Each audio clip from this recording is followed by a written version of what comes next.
राज्य। राम और लक्ष्मण दिन भर के परिश्रम के पश्चात संध्या के समय अपने घोड़ों पर अयोध्या लौट रहे थे कि नगर द्वार पर कोलाहल सुनकर रुक गए। लक्ष्मण ने आगे बढ़कर भीड़ से पूछा, क्या समस्या है? कुछ नहीं कुमार, आप जाइए, बुजुर्ग ने कहा।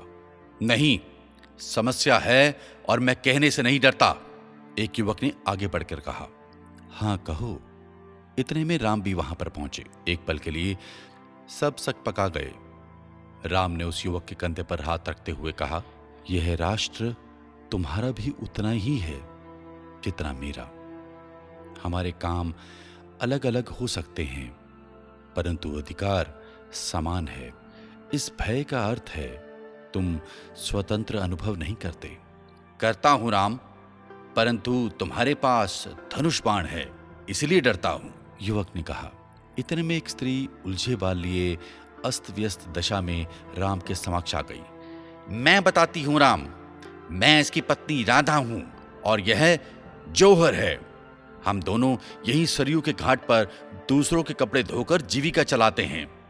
कल शाम मैं ग्राहक के कपड़े लौटाने गई तो वर्षा के कारण मुझे गृह स्वामिनी ने रोक लिया।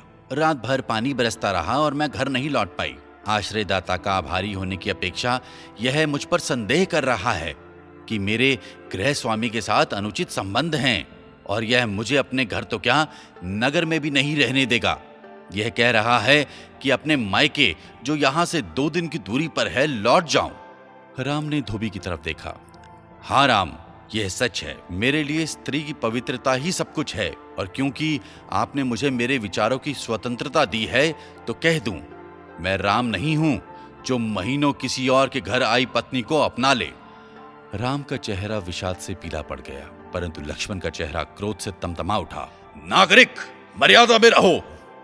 रुको लक्ष्मण, अभ्यर्थी का अपमान ना हो, राम ने लक्ष्मण को बीच में ही टोकते हुए कहा। लक्ष्मण शांत हो गए। सुनो जौहर, राम ने घोड़े से झुककर उसके कंधे पर हाथ रखते हुए कहा, तुम्हें इसका उत्तर कल प्रातः दरबार में मिलेगा। अभी क्यों नहीं? जौहर ने उदंडता से पूछा।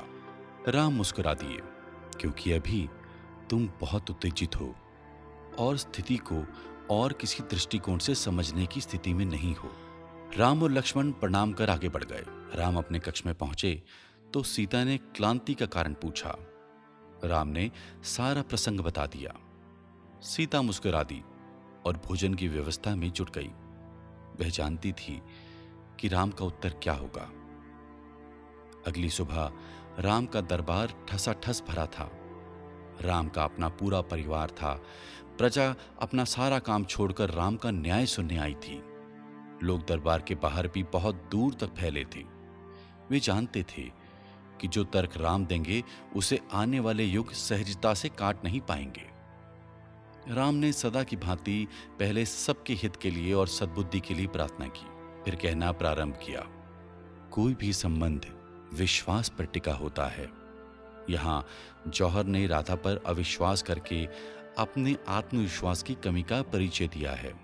बिना आत्मविश्वास के व्यक्ति अधूरा है। उसका साहस एक छल है और उसके अहम का विस्तार है। मैं यह राधा पर छोड़ता हूं कि वह स्वयं क्या निर्णय लेना चाहती है। अयोध्यावासी से विवाह करने के कारण उसे अयोध्या के नागरिक होने के सारे अधिकार प्राप्त हैं।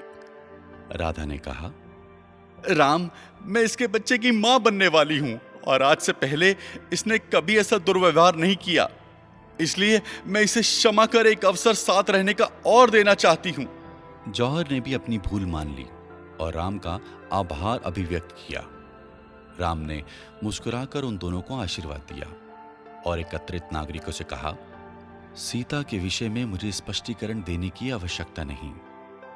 फिर भी क्योंकि आप मेरी प्रजा हैं, मेरा परिवार है, इसलिए कह रहा हूं, मनुष्य का अस्तित्व उसके विचारों के साथ जुड़ा है।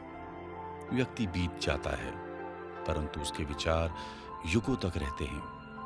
सीता और मेरा विचारों का संबंध है और मेरे लिए यह पर्याप्त है। ये कहकर राम उठ खड़े हुए। उन्होंने एक हाथ सीता की ओर बढ़ाया। सीता ने उसे थाम लिया। और वह दोनों सबको नमस्कार कह भीतर चले गए।